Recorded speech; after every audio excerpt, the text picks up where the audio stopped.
This is going to sound crazy, but I don't want my children back. It's not because I don't love them. I love them so much. I love them wholeheartedly. I love them beyond comprehension. But I don't want my children back. And I feel like I had to come over here because you guys are so sweet. And my DMs and my comments giving me reassurance that, oh, they're going to come back. They're going to, everything's going to work out and stuff like that. And I believe you. Like, everything is going to work out. However, I don't want I don't want them children back. And it's not because I don't want to take care of them or anything like that. I love taking care of them.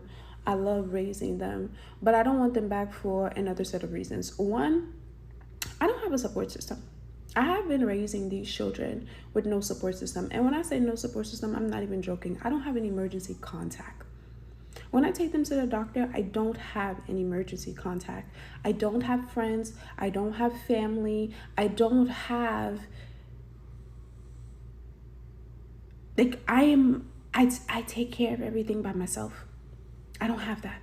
Okay? So that's one. Imagine me, one person, taking care of 3 children by myself with no support system, not even for an emergency contact. That's one.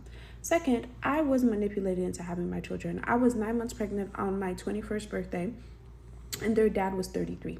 Granted, I knew he was 32. I knew he was 12 years older than me when I met him. Or at least, like, in getting to know him, I knew he was 12 years older than me. But at 19 years old, I did not have the mental capacity and understanding to assess and realize that I was being manipulated into having children prior than I wanted to. So it was never my plan to have children at the age of 21. My plan was to finish college and go to law school. And by the time I got my bachelor's degree, my son was 6 months old. And I found myself, like, putting off law school because I didn't want anybody else to raise him. I was manipulated into having those children. Third, which kind of goes with the second one, is one of the ways that this man manipulated me into having these children was using the whole line that, oh my gosh, he's the only person with his last name, and if he dies, the last name's going to go with him. I don't know why that was enough, but then again, I was extremely naive at the time. I was coming from so much abuse, so much trauma. I didn't know up from down, sky to ground, like whatever. So he was able to use that. And with that being said, I feel like if you want to continue your legacy, if you want to prolong your legacy, then take care of the children. Because over the last however long, this man have not contributed an increment of energy towards the well-being of the boys. Like, no financial support, no physical support, no nothing. But he wanted those children to be able to prolong his legacy. Why would I continue the legacy of a deadbeat? The only, like, not, like, I don't even want to deal with this man. Because right now he is on my phone. He's playing on my phone. I don't even know why he's playing on my phone. Because, like, you have the children.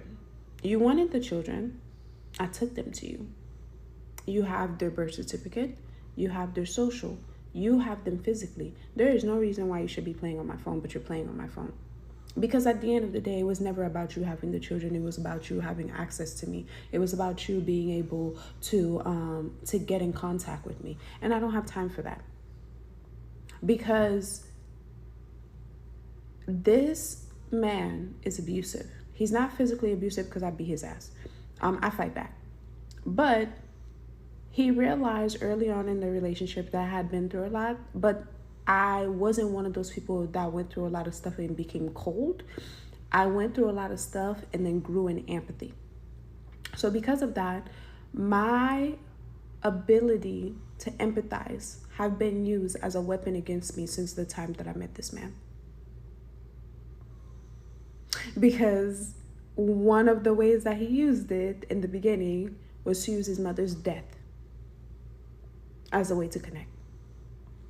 So I went as far as to even ask, like, because when I say I don't want to deal with this man anymore, like, I've been trying to erase any type of connection that we may have. Of course, I can't erase his children, but anything else I've been trying to erase. I set boundaries. I block him. He find ways to get on my stuff.